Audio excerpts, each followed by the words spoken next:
সব কটাকে প্রকাশ্যে ঝুলানো হবে। আমাদের দেশের বড় সমস্যা হলো সুশীল।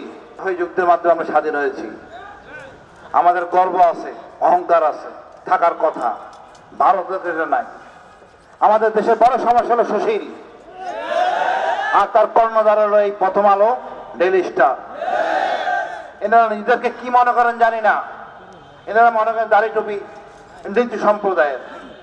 পরিষ্কার বুঝাই দিতে হবে, আমাদের হাদি মাওলানা ভাসানী এরা মাদ্রাসা ব্যাকগ্রাউন্ডের। আমাদের গর্বের, আমাদের বিডিআর কমিশনের একজন জেনারেল ছিলেন, জেনারেল ফজলু, যে কমিশনের প্রধান ছিলেন, ইনিও মাদ্রাসা ব্যাকগ্রাউন্ডের। তো ছোট করে দেখার কিছু নাই। দেশে যত বিপ্লব হয়, এই বড় লোক আরামে থাকা লোকজন বিপ্লব করেন না, যুদ্ধ করেন না। আপনি দেখেন, একটা জুলাই বিপ্লবে কোনো নেতাদের নাম নাই, তার ছেলেদের নাম নাই। আছে যাত্রাবাড়ির মাদ্রাসা ছাত্রদের, আছে আমজনতা, ফেরিওয়ালা, রিক্সাওয়ালা, সবার।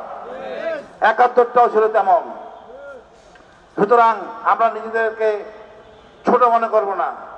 প্রথম আলো যদি বাড়াবাড়ি করে, প্রথম আলো নিঃশেষ হয়ে যাবে। প্রথম আলোকে পড়বে না, আমরা পড়া বন্ধ করে দেব। বিশ্বমানের থার্মিক্স রড, সালাম স্টিল থার্মিক্স, দেশের একমাত্র থার্মিক্স রড। আমরা ৯০ ভাগ দেশের ৯০ ভাগ মুসলমান, আমরা তাও বলি শান্তপ্রিয়, শান্তভাবে থাকবো। আমরা অন্য ধর্মকে সম্মান করি এবং কাছে রাখি, কোনো রকম বিভেদ করি না। আমাদেরকে উস্কানি দিচ্ছে যাতে আমরা কিছু একটা করি। আরে ভাই, আগুন লাগালো ঠিক আছে, কে লাগাইলো বলেন না। আপনার ওখানে তো ভিডিও ক্যামেরা থাকার কথা, আপনার এখানে ফায়ার এক্সটিংগুইশার থাকার কথা, সেগুলি কোথায়? আপনার ডিউটি কোথায়? আপনাকে নিজেকে নিরাপদ রাখেন নাই।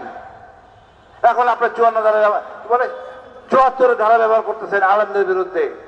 খুব সহজ টার্গেট। আমি মনে করি আমরা সকল আলেম যদি এক হই, ওই সুশীল সব পালায় যাবে এক ঘর করে। আমাদের সময় এখন এক হওয়ার। ৫৪ বছর অনেক ছাড় দিয়েছি এই সুশীলদের উপর ভরসা করে। এরা দেশটাকে বিক্রি করছে, টাকা পাচার করে বিদেশে বাড়িঘর বানাইছে, আমাদের কিছুই করে নাই। ডক্টর ইউনূসের উপর আশা ছিল কোনো কিছু করবেন, একমাত্র ওনার সাথে আদিল ভাই আছে, আর কেউ নাই, সব পাটপাট। খুব লজ্জা লাগে এরা যখন কোনো চাঁদাবাজি বা কোনো অনৈতিক কাজ করে। আশা ছিল এরা ২৪ ঘন্টা কাজ করবে, সপ্তাহে ৭ দিন কাজ করবে, কিছুই করে নাই, কোনো সংস্কার করে নাই। যে আগের মতো নির্বাচন হয়, আপনারা আনছেন কেন? আমরা আগের মতো নির্বাচন হচ্ছি।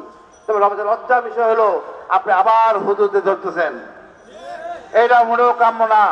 এরা ধর্মীয় নেতা, জনগণকে দিক নির্দেশনা দেয়। আমি মনে করি ফেসিবাদ শেষ হয় নাই, আমাদের আবার সংগঠিত হতে হবে। আমাদের সময় বেঁধে দিতে হবে সরকারকে। আপনি যদি না ছাড়েন, আপনার আসলে আপনি থাকতে পারবেন না।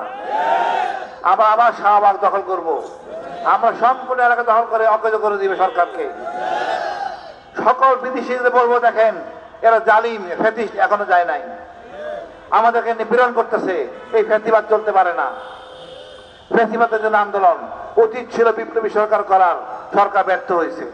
এবার যদি হয় কিছু, বিপ্লবী সরকার হবে, সব কটাকে প্রকাশ্যে ঝুলানো হবে, কোনো ছাড় দিব না। বাংলাদেশে ভারতে যাওয়া থাকবে না, ভারত প্রেম বাংলাদেশে চলবে না, আগামী রাজনীতি ভারতের হবে না। আমি আমার সক্রিয়তা নিয়ে চলবো, বন্ধুত্ব করবো আরব দেশের সাথে, পাকিস্তান, চীন, ইরানের সাথে। আমরা সামরিকভাবে শক্তিশালী হব, দেখি আমাদের যে কারা শক্তিশালী। আমাদের একটা গর্ব, আমরা মারা গেলে শহীদ, এইটাই হলো সবার ভয়। এই মর্যাদা আল্লাহ আমাদের দিছে।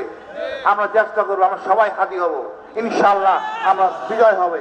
এই সরকার বাধ্য হবে, বাধ্য করা হবে। বাংলাদেশ দীর্ঘজীবী হোক।